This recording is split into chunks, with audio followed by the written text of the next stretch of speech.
Hey everyone, I am asking Josie to. Hi. You're quick. Uh, Definitely takes me longer. How are you? Hi, I'm good. How are you? Great, great. Let's see. Can we put a title on this? Um, it I might be too late though. I honestly don't know. I know how to name it before you actually go live. Otherwise, I'm not sure. You might be able to put a title on it after, like if you post the archived live. Yeah. Yeah, I figured because I did a little practice one and I figured out how to put the title. And I'm like, that will still be available when we go live, but apparently not. But it's okay. So, hey, everybody, thank you all for joining us. And Josie, I'm so excited to chat again. Oh yeah, me too. Thank you so much for having me on again. Absolutely. So, since last time, and by the way, anybody who is joining us, if you have any questions, give us your questions, your comments. It'll give me more ideas to throw around and to talk about. But to start, ever since we spoke, which was like a few months ago, I think, what has changed? What has your experience been like? How's your diet? Give us the updates. So I'm back to doing a diet that's very similar to what I was eating when I did speak to you last. I was eating a diet of basically meat, eggs, a very high quality dairy. That's like the one thing I don't buy conventional of. And I still have lemon and lime juice and coffee. So I'm still having Yeah. coffee, had the willpower to cut that out. But Yeah. I did. So I finally got to a point because I suffered from ulcerative colitis. And for about the first 5 months, I would say, of, I guess what I'm doing is like carnivore. I guess technically it's hyper carnivore, but like whatever you want to call it. The first 5 months of me doing carnivore, I was still having diarrhea and constipation, and it wasn't severe. It wasn't something that was even causing like pain for me on a daily basis, but it was still there. It was still happening on a daily basis. So obviously it was a problem that I wanted to fix. Weirdly, so I got a shipment of Wagyu beef like about a month ago, I would say, and that was when I really noticed a huge change, and I think it was because of the fat Hmm. content of the meat. I, for whatever reason, when I started having this Wagyu beef every day, my digestion became regular and my diarrhea like fully went away, which was a huge deal for me because I had been suffering from it for about, I guess, like 4 years, like if you include the time that I was vegan, and it was really severe. So it finally like actually all healed. And I started, going on a regular basis. I no longer even had diarrhea. So after, obviously, I'm not eating Wagyu beef every day. So after that, I realized, okay, I really do need to prioritize fat in my Mhm. diet. So ever since then, I mean, I was eating pretty high fat this whole time, but I realized like I don't need to have reservations about adding butter to my meals. I don't need to have reservations about adding like beef. Yeah.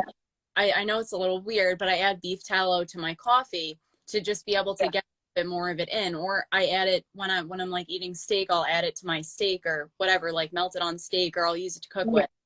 So that's, if anything, kind of a change since then. I have been prioritizing fat more. I did switch over. I was having organic or grass-fed dairy, so I would have like just whole milk.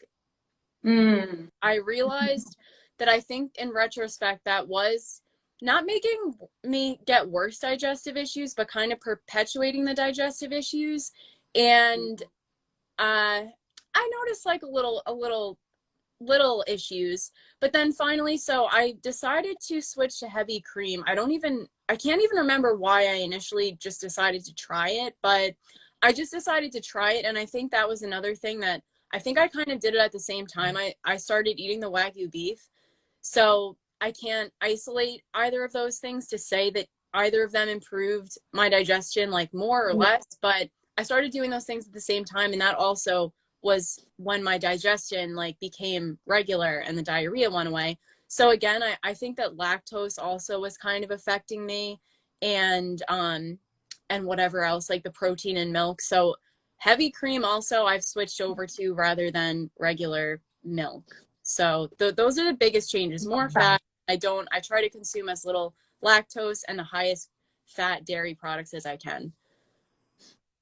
My recommendation and what I've seen is that as long as you're still drinking coffee, the diarrhea might never completely resolve on a carnivore diet.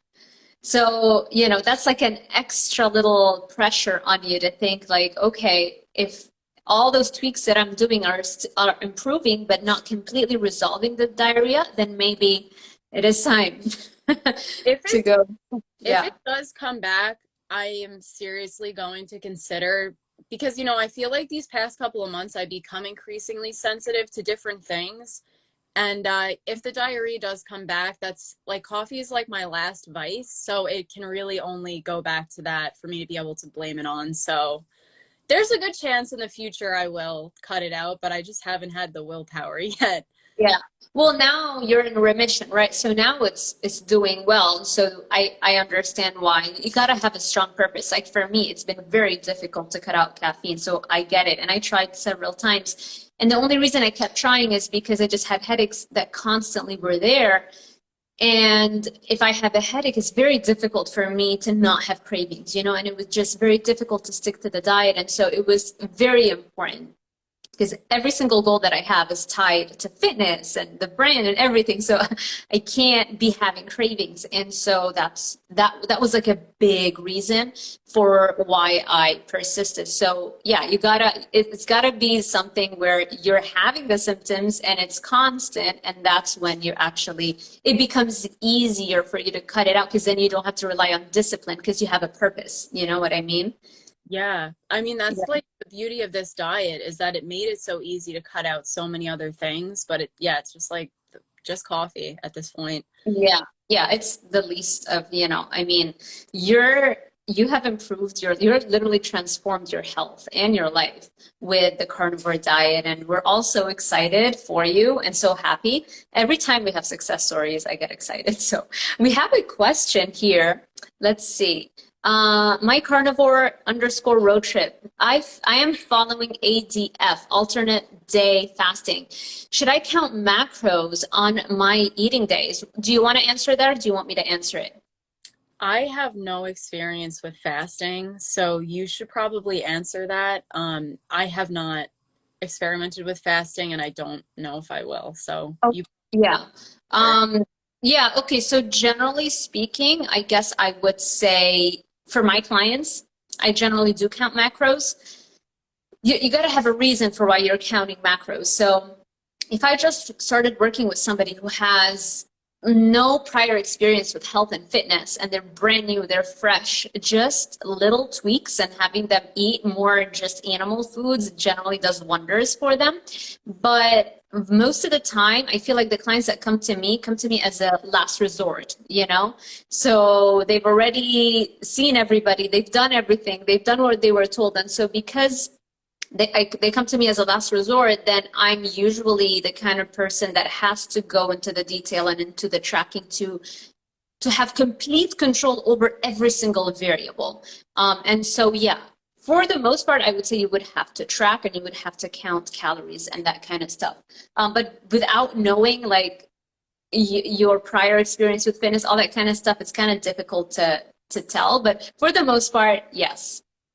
I can see that being really important with clients, because I've just like thought about if I ever did that in the future, and I feel like people can be a little like, they can have the wrong perception of like what they're eating and how much they're eating. So I could just see that being really important to actually have to track it at least for a few weeks.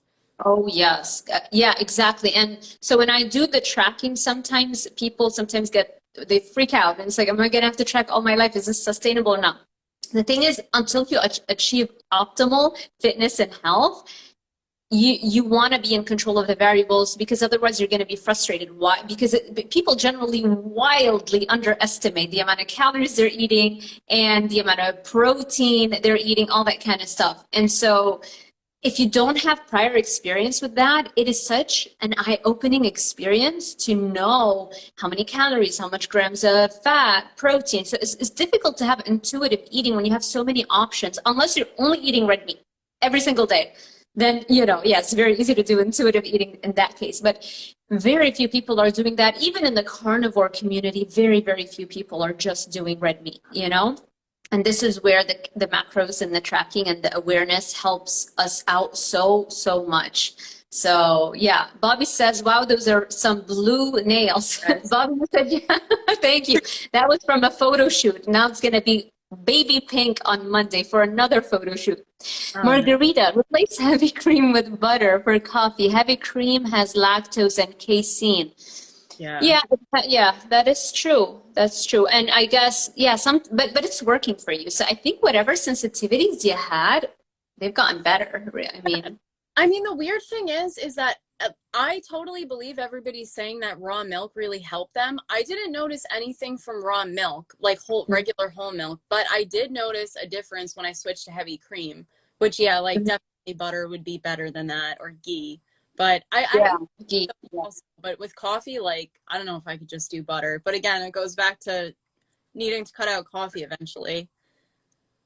Yeah. And I, try to see people who've already done it, and they'll give you advice. For me, it took me 3 times to do it, even though I had a very strong purpose and very strong reason to cut it out. And it still took me 3 times because it's addictive. It's super insanely addictive. We don't even realize how addicted we are to it, Totally. So yeah, let's see. We've got, thank you so much for answering my questions. You're very welcome. My carnivore road trip. So let me just answer a couple of things, and then I want to ask you more stuff because I haven't talked to you in such a long time.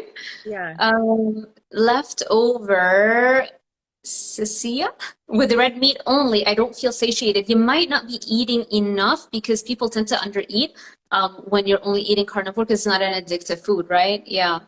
And then Bobby, is it okay to do a cheat day with keto? Ooh, do you want to answer it? I feel like with keto and carnivore, so when you compare the two, carnivore, you get a lot less cravings. Personally, for me, I don't do cheat days, and that's because I know if I eat anything outside of the foods that make me feel good, I will feel like garbage the next day. And because I've been doing this for I don't know, about 6 months now, the effect is even worse now as time goes on if I do include anything outside of meat, eggs, dairy, and a very small amount of fruit juice, which is usually lemon juice. If I I'm sure we'll get onto this too, but I tried having, when I got back to a point where my colitis was healed, I tried having avocado because I love avocado. It's one of my favorite foods. I tried having that for about 2 weeks, and that ended up giving me a rash. And it, what else? It made me, I started feeling very spacey and lethargic in the morning. And it's almost like going back to my vegan mentality where I would notice these things and I would never attribute them to what I was actually eating. So for about 2 weeks, I was not thinking that it could be the avocado. And then finally, I realized that's the one thing I've changed. So I cut it out again and I went back to feeling normal again. And so that's why personally for me, I wouldn't do a cheat day. But if that's if you truly have a crazy amount of discipline and it doesn't really affect you that badly, I would say it's okay. It's doing this way of eating 90% that I think is the most realistic for most people and what's going to give them a ton of benefits. So, I don't think it's the worst thing in the world to do that. Yeah, I agree with what you said. It also depends on the person. So for example, my husband will do a keto cheat meal, which I prepare. I make him the chocolate chip, salted caramel chocolate chip keto, and he'll do it every 2 weeks only. But he's already, he rocks abs 24/7, 365 days a year. And he used to compete, and now he doesn't compete anymore, but he still can manage to do that because he's mainly animal based. But he can do that, and it's fine, you know. Although I still try to tell him, you know, like you can improve in this area, you can improve in that area, but he's like, okay, be quiet. I'll let him talk to me like that. So for other people like you and I, we can't do that. Like for me, it just triggers cravings, addiction, acne. I mean, my skin has gotten 1,000% better. I mean, just the fact alone that my skin has cleared up, that I don't need to take drugs, that I don't even have to put foundation, like unless I have something, like I choose to put makeup, but I don't need to. Yeah. In the past, I used to have to put it, you know, otherwise I would just feel so self-conscious, and the scars, you know, right? Yep. So, yeah, so it really depends on the person. Some people, I guess you can say they're lucky, you know, that they can just do animal based and they can have cheats and they don't really have any ill effects of that. Other people were doing it not just for fitness, we're doing it for so much more. We're doing it for health, mental health, addiction, cravings, sugar addiction, which can consume your life. So, you know, yeah, so I agree with you 100%. And you were talking about avocados earlier. Avocados, I know that I feel like we all got this idea that avocados are the least harmful of the fruits. And I think it's because we probably all watched Dr. Paul Saladino's YouTube video where he talks about the least harmful to most harmful plant foods. And then as I keep digging into the research, and you know, you all know what a nerd I am in a good way. I discovered like every single animal on the planet cannot have avocados. Avocados are toxic to all animals. But no, humans can eat it, you know? And they have an anti-nutrient called persin, Persin, which is an antifungal, and it is found there to protect the avocado from being eaten. So it doesn't want to be eaten again. Yeah. I mentioned that, I had a few people reach out to me and they said specifically that avocados are really high in oxalates, which makes sense because I'm sure I was very sensitive to oxalates, and they mentioned a few other things that are just they're not ideal to be consuming. So it makes sense now that that happened. There you go. Yeah, there you go. And it's funny because even fruits have anti-nutrients. Like we'll say, okay, well, fruits are the least of, you know, it's not as terrible as grains or beans or veggies. But even fruits have certain defense chemicals. They have salicylates in them. Some of them have oxalates. So depending on your level of sensitivity to them, it can affect whether your symptoms are in remission or they're full blown, you know? Yeah. Genetic variability is huge for sure. And we have so many comments. Let's see. Serena.carnivore. Hello. I'm finally free from 30 years of an eating disorder because of carnivore. Yay. Congratulations. Amazing. This stuff lights me up. And let's see. D Zen Meow Sways. He's replying to somebody, or that person's replying, so I don't know. Let's see. Same here. Serena. Serena.carnivore. I can't eat any carbs at all because of triggers. Yeah, so you know that that's going to trigger your food addiction. It is possible to learn 1 million euros, says kefir versus raw milk versus heavy cream. What's the best for gut, stomach without headaches and cravings? Do you want to answer that? I honestly haven't tried kefir yet. I just haven't gotten around to it. So I can't speak for kefir. I mean, I know it has probiotics in it and enzymes, I believe. So I'm sure it is good for your gut. Yeah. But he asked raw milk versus heavy cream. Yeah. Right. So I personally saw a bigger difference just having heavy cream, and that's probably because I'm sensitive to lactose and galactose, I think, the protein in milk. So yeah, in milk, yeah. Yeah. So here's what I would say. Like you said, your personal experience with it might be different than theirs. So yeah, like you've experimented, and that's the thing. Like we put out all this content for you guys, but the goal is for you to actively apply all this information, because just consume. I mean, you would go crazy consuming all kinds of information because there's so much conflicting information. At the end of the day, unless you apply it, you won't really know which tidbit of information is the right one. Because I can go right now on blogs, the vegan blogs and plant-based blogs. I'm like, ooh, that makes sense. That makes sense. That, you know, but then when you apply it and your personal experience shows you the opposite, which is what happened with us, then you know, okay, now I have to try something else, and that's how you really come to the answer.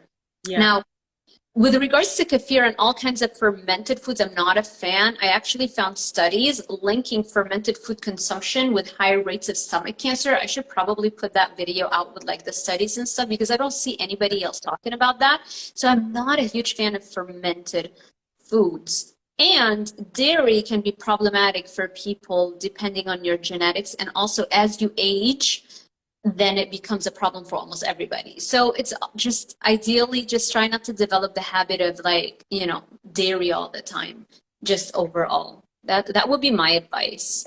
That reminds me, do you ever watch Dr. Bill Schindler? Because he talks about the only way to actually consume milk where it's like actually usable or like where it's the best for your body. He's not familiar with him. He's like an anthropologist and he's really studied the diets of like tribes and stuff, like that still eat their natural diet. And he said raw milk, leaving it out for a day for whatever reason, like the cultures and stuff, the way that they affect the chemistry of the milk or whatever, like whatever it would be called. Actually like the most bioavailable way of consuming milk, but that's just my own little tidbit. I don't think a lot of us have the ability to really do that on a daily basis. I've heard his name so much in this space, but I can't even remember like where I heard it. It just keeps coming up. I'm going to look into that. That's very interesting. Should probably interview him too. Dr. Bill Schindler? I believe that's his name. Yeah. No, I'm pretty sure I've heard the name. Yeah. Okay, let's see. And what else do we have? Oysters and sardines will boost your appetite. Does it boost your appetite? Do you eat oysters and sardines? I haven't had, you know, okay, I like sardines. I just haven't had the opportunity. Well, I don't want to say I haven't had the opportunity. I just haven't had oysters again yet. I don't really know how to prepare them. So I'm going to have to try them soon. I just thought for me, it's like, ooh, anything that's like mucusy like that or like has that texture, I don't think I'm gonna like. So I just like, oh, I'll stick with my meat. I did used to really like clams when I was a kid. I just haven't, again, it's something I just haven't had again. So I don't know, maybe I would like oysters. I've never had them. I don't think I've ever had them actually. So I can't even, Lildvaa. Can carnivore heal body jerks due to anxiety? Have you had any experience with anxiety first? Let me ask you. Yeah. But did the person say body jerks, like twitching, I guess? Okay. Yeah. I never dealt with like twitching from anxiety, but I have a long history of anxiety. I've been shy my whole life. Like I would say now is like the most I've come out of that. But when I was a kid, I was shy, and I think a part of it was because I had really bad anxiety, even when I was like a little kid.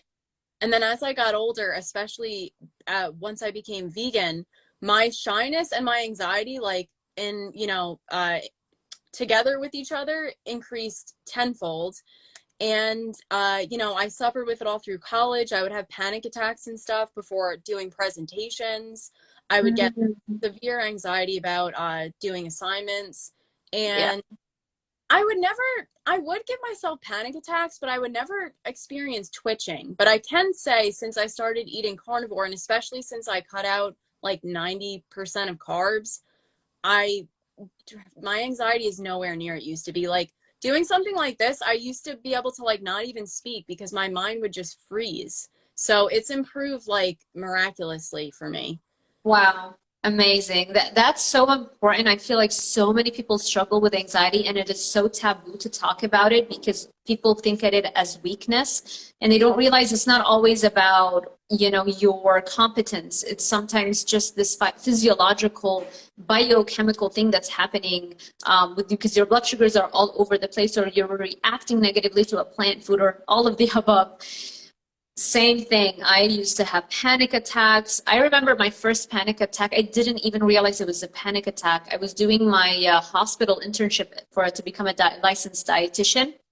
And we're supposed to go into the rooms and talk to pregnant women about the food guide pyramid. Telling them to eat all the carbs. It was called My Pyramid. So it was similar to the food guide pyramid. They just changed the graphics, added some colors, but it was the same crap. So, Okay. and it was literally like nothing, a paper that I'm supposed to go over the plate, the pyramid, and tell her, to eat the carbs and all that stuff. And I started talking, and then all of a sudden, it was like my voice started to disappear, and it was like I couldn't get the words out, and I got like a flush. All of a sudden, I'm all sweaty. I had no idea. I didn't even realize it was a panic attack until I left Lebanon and I came to Miami. I mean, I didn't have the luxury to think of anxiety. I was like just working and like surviving, trying to leave Lebanon and come here. So, and then I realized, wow, that was my first panic attack. And from then, I started really being aware of like social anxiety and things like that. And then when I started teaching at the University of Miami, I didn't have as much experience, right? And so you walk in and you have students that are very close to your age, and they're asking you a gazillion questions. And what am I going to say? I don't know. It was very anxiety provoking. So I guess and actually this is something that I always forget to mention in interviews, because I always end up talking about the acne and the weight loss and that stuff, and I forget that one of the main reasons I discovered keto to begin with is because I was trying to heal my anxiety. And I was trying to figure out what diet could I be on. I even saw a doctor, then they prescribed me a beta blocker, which I took it once or twice. And I remember because I was supposed to teach, so I took it. I came home from teaching, fell asleep, I became a zombie. I woke up from that nap, and I felt like there's a hole inside of me that can only be filled by a whole pack of chocolate chip cookies, which I ate. Oh, wow. Wow. Yeah, I could see something like that really making cravings bad. When I was, I think a big part of my colitis also was anxiety, because I couldn't control it. And so it would probably cause my cortisol to go up and down and up and down. So when I was when I was still vegan and I was suffering really bad with colitis and my anxiety was probably at its worst, I had multiple people tell me, like, you should really consider taking anxiety medication. And luckily, I was always against that, because that would have probably started me on a whole other roller coaster in a whole nother direction. But yeah, I mean, I guess their advice was coming from a good place, but I probably would have had an experience just like yours. It was the worst. That's how I stopped. And then I started, because I was like, so it's either anxiety or I gain weight. And it was both of them. And it didn't even remove the anxiety. Like the pills didn't even do anything for me. And so that's how I came across David Perlmutter's website, who was talking about high fat, and I started keto and all that kind of stuff. And I guess what my advice would be for me, I think the biggest factor, or actually two factors, it's kind of difficult to know which one was a bigger factor. Going keto and just working so hard to increase my competence in the field, whatever it is that you want to get better at. The more you know about it, the more confident you are, because it's like you've done this so many times. So that would be, I guess, my advice for people. But yes, I mean, carnivore has totally healed left and right things we had no idea could be addressed. Yeah. So it's always worth a shot before taking pills that most of the time they don't even work. And Agreed. Let's see, Jackie, going on a carnivore diet, does that help with Lyme's disease? Yes, I actually have a client right now that I'm working with who has Lyme's. I mean, every single thing is affected by it. Do you have any comments? Wasn't do you know who Joe and Charlene Anderson are? They're one of like the OG carnivore people. Of course. I'm pretty sure, I know his wife is like super low key, and he is too, but he's on Instagram, but the wife isn't, and I'm pretty sure she started the carnivore diet to heal Lyme's disease, and she looks amazing. Like, it's insane. She's like, what, almost 50, and she looks like 30. I think she's probably even older because I remember reading about her story a few years ago and she was in her 50s. So she must have been even older than that now. She must be even older, but yeah, So crazy. Yeah, great. so Yeah. I'm in complete agreement with you. And I think that there have been multiple, testimonies of people who healed it with the carnivore diet. Yeah. The Mindful Lifestyle is asking who, Charlene Anderson, right? I got that right. Yeah. Yeah. She designs clothes. I think she has an Instagram for clothes, the stuff that like vintage clothes. Yes. Yeah. I don't know what her husband does, but I remember I first heard about her, I think, when I was listening to Kelly Hogan, and she was saying that she went on this like live journal or something, and that was how she initially found out about carnivore. And people like Amber O'Hearn and Joe and Charlene Anderson, they were like already on this forum where, carnivore, it was called like zero carb at the time, and it was completely foreign at the time because it was, I think, in the early 2000s. Yeah. Yeah. I came across that website. I think something like zero carb or zeroing in on health, I think. Or zero carb something. They keep changing it. I don't know. I'm not sure if it's the same one or not, but I know I've been on that website. And that's where I read the stories of everybody from Charlene Anderson's to Kelly Hogan. And that was like a few years ago when I was starting to get into the carnivore diet. And that's how, because it took me a while to muster up the courage to completely go, carnivore and just eat meat. It's a shock, right? And you probably even more. I mean, you were vegan. I never went full-blown vegan. I was plant-based. Yeah. Oh, yeah. I can totally relate to that too. I mean, when I first heard about it, I was like, oh, like that, I could see how it could help people, but I can't do that myself. Like, that's crazy. And then the more I found people like you, and I found Bella, Steak and Butter Gal, around that same time, and I saw how much stuff you guys had healed, I eventually realized, okay, besides the fact that this seems like these people look amazing, besides that, they've actually healed all of these autoimmune disorders.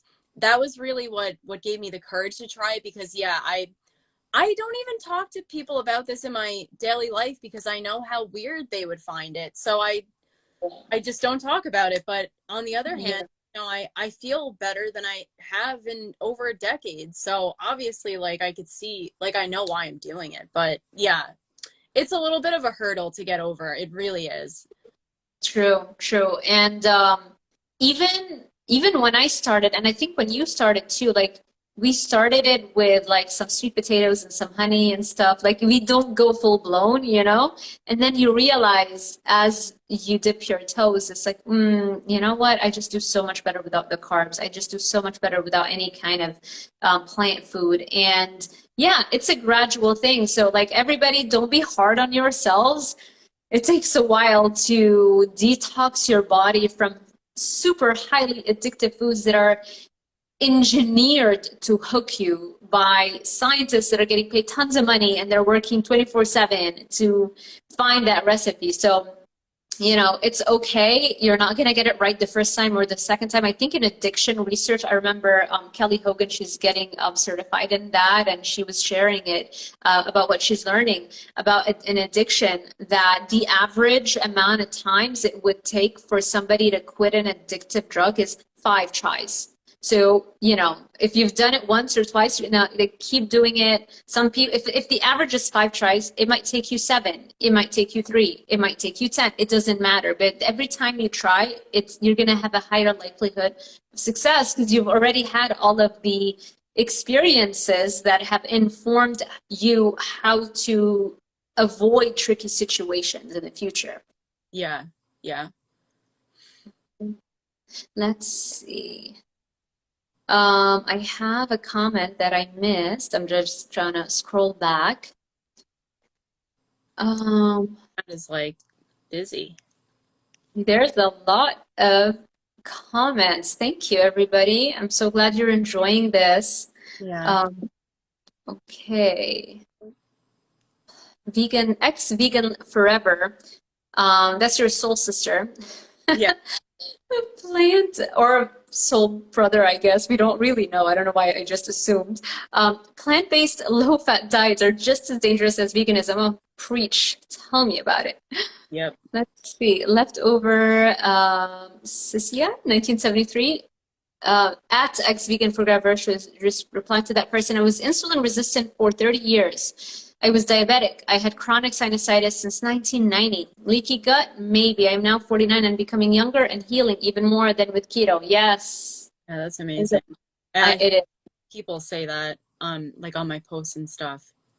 It's all the time. And now that, yeah, now you get them, right? You get all the messages and you see just how many people are doing better. So, all right, so we talked about cheat meals, counting macros and avocados. Let's talk a little bit about what's going on with you. How has the whole social media thing been going? Give us updates. It's going really good. I mean, I always say this when it comes to my account, but it was kind of an accident that it wasn't an accident that I made it. Obviously, it was deliberate, but I made it not thinking much would happen. And you know, even posts that I really don't think are going to garner that much support or views or whatever, they end up like, I made a video about how red meat improved my health, like specifically red meat, and it like blew up. And I'm not trying to brag, but like Sean Baker reposted it, which I was like, but you know, I did mention that I saw that. Yeah. Responding to something he made a post about, so I guess maybe that's why. But I was like, are you like, that's just so crazy. So it's going really well. I do have like a subscriber section on my Instagram now, which I want to like gear more towards like personalized content for people and get a little bit more personal, because you know, obviously like nobody can just see those posts, so I can like kind of go a little bit more in depth with my own like personal experiences and whatnot. So I have that, and then I have my YouTube channel that's going well also. It's really like my YouTube, as I feel like that should be the thing that I focus the most on, but it can be so much to make YouTube videos, so I don't think I focus on it enough, but that is going really well. I don't have like a plan right now besides like making more subscriber content on my Instagram. I don't have a plan otherwise, like to coach or anything like that right now, but you know, it's stuff about. Eventually they're gonna want you to do one-on-one, but yeah, like that definitely takes up a lot of time and bandwidth. And that's why like I do take clients, but I select, you know, like a certain number, and I'm like, okay, because I give so much, you know, it's like they have unlimited email support. They have, you know, like Zoom calls, multiple Zoom calls in a month. So it takes a lot out of me. But for me, I couldn't do it any other way, because it's like, what's the point unless I can guarantee that that person's going to get results? So I'm not motivated to do anything else. You know what I mean? So I get it. And with YouTube, what I can tell you is that, yes, it's a lot more work for sure. 1,000 times more work. Yeah. But it definitely grows your other social media platforms, you know? Yeah. Like for me, my main focus is YouTube. That's how my Instagram grows, not the other way around. Yep, I remember that. Yeah, I can definitely see that. And I think like my posts that you know end up getting more views than usual, that brings people to my Instagram as well. But yeah, I mean, YouTube also, I completely forgot to even mention this, but I do want to expand on things that I'm making YouTube videos about, not like into other topics, but like I want to make more like documentary style videos about like the fake meat agenda and stuff like that, because I find it so interesting now in retrospect. Yeah, so when I get the time, I do want to start making videos like that are a little bit more in depth. Oh, that would be so cool. I can totally like just you saying that, I get a dopamine hit because like I'm such a nerd that I would love to do that too, you know, but yeah, I know how much work it takes. And so, and it's always like this battle. And Leftover Vivica, I think is your name. YouTube got me here. Yay, see? There you go. I think most of the people that found me probably found me from YouTube first. But yeah, like it's a battle between being perfect content, quality, all that kind of stuff, and like just the production versus actually just putting out the content, you know? And it's like Yeah. it's hard. It's always this like I don't know. I'm always confused. Should I just put out the content? It doesn't matter. Or should I just work a little bit extra hard on like how it looks? And so yeah, it's I, a lot. I Yeah, I'm gonna check out your YouTube channel. Well, actually share your YouTube channel so that people can find you. Of course, it's called the Plant Eater. So it's like so my username on Instagram is that all in one word. It's just like regularly written, like so the X dash Plant Eater. Okay, got it. And I'm actually gonna save this video and post it on my YouTube channel, and I'm gonna post your Instagram and YouTube linked in the description box so that people on YouTube can also find you easily. Oh, awesome! Thank you so much. Definitely like Yeah. Huh? I'll definitely reshare it on my YouTube. Oh, yes, yes, we do that here. We support one another. Thank you. So let's see. So now what are your days looking like? And actually, before that, are you exercising? Are you taking supplements? And then what are your days looking like these days? Of course. So actually I'm glad you brought up supplements because I had a really recent thing happen that I'll talk about.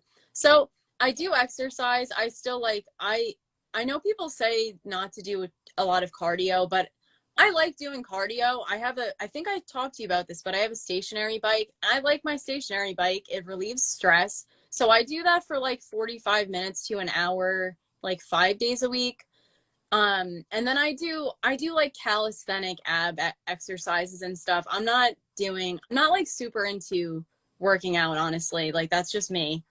So that's what I do to work out. And then I love hiking. I love I have a very physical job. So like 4 to 5 days a week I am at my job and I'm there like for it's a little bit longer than a normal work day. I work at a dog hotel and it sounds really fun, and it is, but it's a lot of physical activity. So that's another way, like that's why sometimes when I don't work out, I don't really care because I'm like walking dogs all day. I'm getting pulled by the dogs, which like actually like is a workout on my upper body. I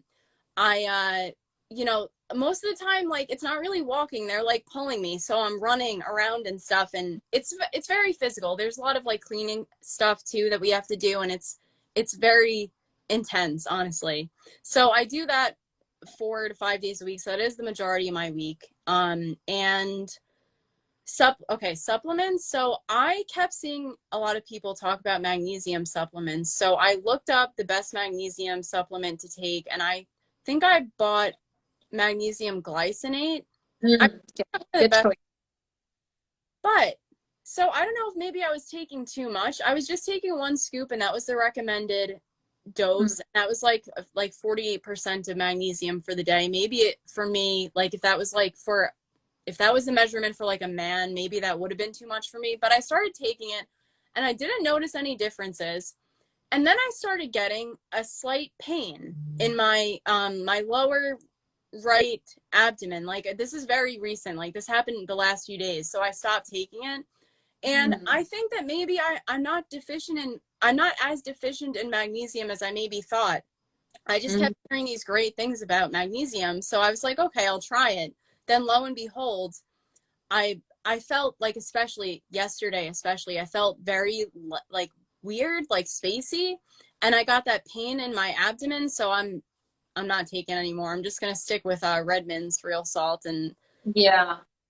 whatever else has magnesium that's like a food. So Yeah. I'm not taking that anymore. And then I was taking ancestral supplements. I was taking their brain supplement and their thymus supplement I have, and one other one. I think a bone marrow supplement. I take the brain one every once in a while. I don't ever notice anything bad from that, but I think because I'm eating red meat almost every day, I don't notice any differences from these supplements. Like I remember reading the reviews on the brain supplement, especially for ancestral, and everybody was like, you know, I could focus so much better, I had so much energy. I think I don't notice those things because those people are probably eating a more plant-based diet, and then they get these supplements and they start getting the nutrients from them. But I think I don't see as much of a difference when I take them. So I'm back to not taking any supplements, but every once in a while, if I think something will benefit me, I'll research the best form to take of it, and I will incorporate it. And then if it goes badly, I'll just take it out again, like I did with the magnesium. Yeah.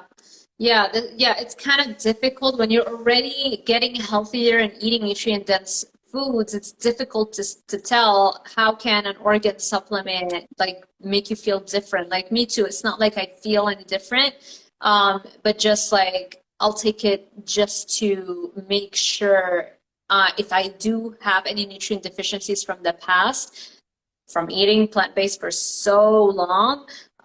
Sometimes, you know, you can speed up the process of, you know, topping off those deficiencies with that. So, but yeah, like I wouldn't say like, ooh, I had this jolt of energy. You know, I already am energetic as long as I'm doing carnivore, I'm, you know, working out and that kind of stuff. And that was great what you said about the working out. You're right. And I feel like more people need to hear it because it seems like everybody else is telling people stop working out. It's not the workout. Then it's like, no, no, no, no. You gotta eat right. And most people, actually, almost every client that I've worked with has tried that before, and they end up gaining weight. And then they're like, I'm depressed. I'm supposed, you know, carnivore is supposed to make me lose weight and feel better. And they're not working out, or they're barely working out. Like they have no notion of what it actually takes to transform a body.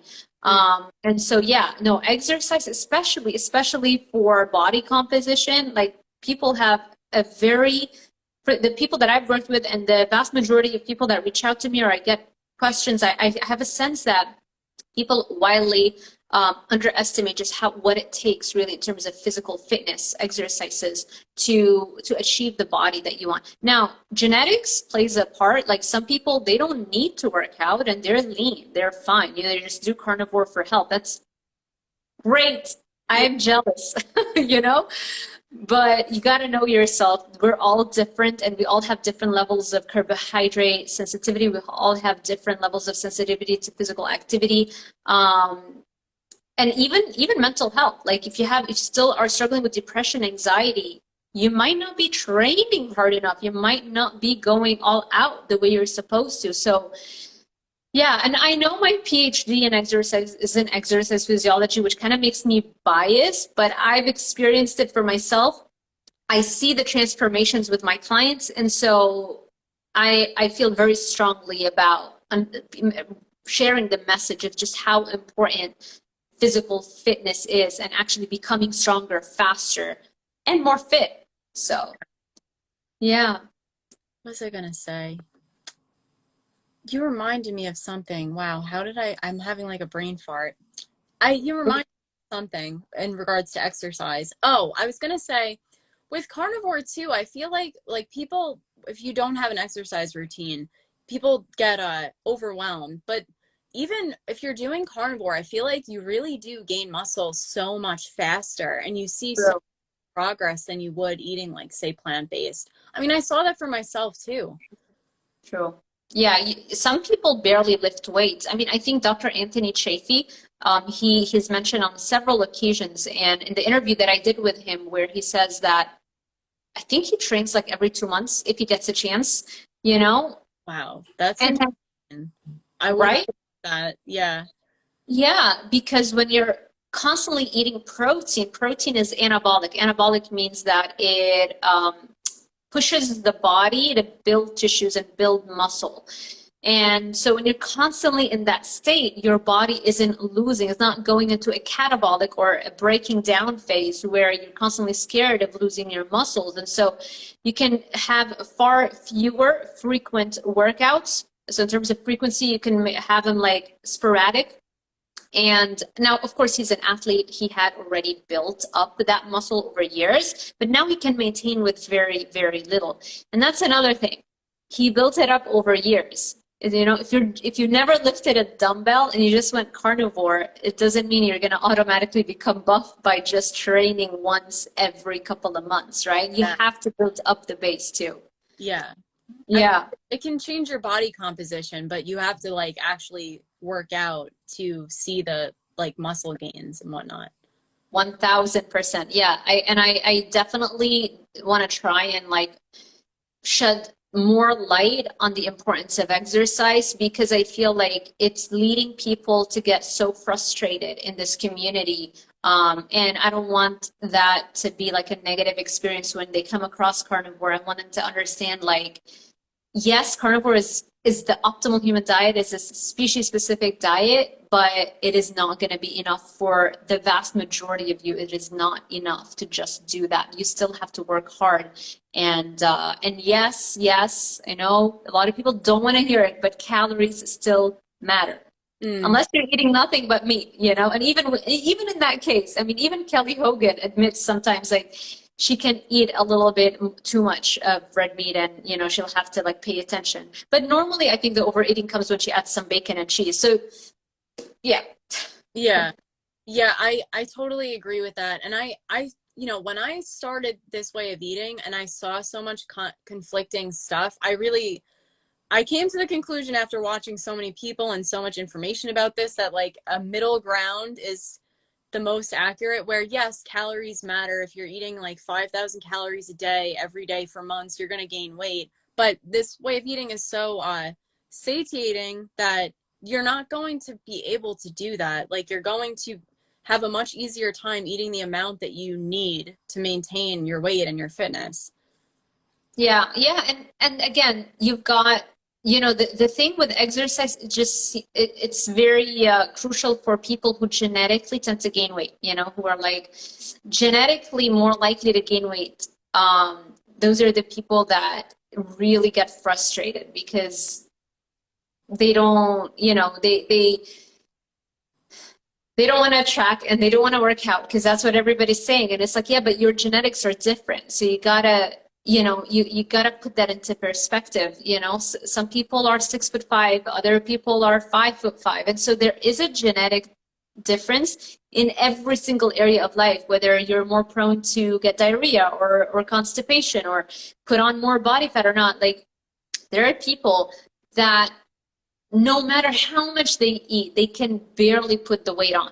Like, they can barely maintain weight on, you know? And you could say, oh, I'm so jealous. And yeah, but maybe they struggle so much with anxiety, or they struggle so much, you know, with mental health or schizophrenia or whatever the case may be. So we all have, our genetic differences. It just seems that 80% of us tend to have the genetics that allow us to gain weight very easily, which is why 80% of the population is either overweight or obese. And the remainder might appear to be at optimal weight, but then they might have visceral fat, which is a whole other topic. I've seen like I think I saw you or somebody post about that, like, which I had no idea there were like different types of body fat. So yeah, it's interesting. Yeah, you've got the visceral fat, which is like behind the abdominal muscle layer, and it surrounds your organs very closely. And that is the most inflammatory kind of fat, really. I think if people are interested in that topic, I watched an interview between Dr. Sean O'Mara and Dr. Sean Baker about visceral fat and just how crucial it is to like know your status, even if you think you're at a healthy weight, because you have to like literally, I mean, you could see it, but it's you can even get like a scan and see exactly how much you have. And it's one of the biggest things you can do to transform your health. Just get rid of that visceral fat as much as possible. Interesting. And I'm guessing that eating, I would say, like refined carbs, seed oils, and stuff like that, that's probably what causes it for the most part. Number one, yes. Yeah, like that would make Yeah, the seed oils, the carbohydrates, and the sugars. Those are it. But also sedentary behavior, you know, like not running. Ideally, sprinting is what gets rid of it. Is the most efficient. Like short bursts of high intensity cardio really gets rid of it like the most efficient way to get rid of visceral fat basically is that. Yeah. Yeah, it's very inflammatory kind of fat. And so this is another layer to what we're talking about. Yeah. Let's see. So we are almost up where it's almost an hour. I'm actually interviewing Dr. Ken Berry in half an hour. Yeah, I'm excited for that. So I'm gonna get ready for that. And thank you all for joining us. And thank you so much, Josie. Can you share where people can find you, support you, all that kind of stuff? Yeah, of course. Thank you again for having me on. It's always lovely talking to you. And thank you to everybody who watched and left comments and questions. So you can find me on here. Obviously, I'm very active on Instagram. On the other hand, I do post YouTube videos. My YouTube channel is called The Ex-Plant Eater, and I try to get videos up on there as much as I can. Yay, awesome. I'm going to link them below for the YouTubers who are watching this on my YouTube channel. I'm going to link all this stuff in the description box below this video. But yeah, thank you all. Thank you again, Josie, and thank you all for being with us and watching this interview. I hope you enjoyed this kind of content. I hope we'll do some more collabs in the future. It's always fun. And if you like this video, again, for the YouTubers, give it a like, subscribe, and hit that little notification bell icon so YouTube alerts you every time I post a new video. Thank you, Instagram and YouTube, and I will see you in the next one. Bye, everyone. All right, bye, Sarah. Bye.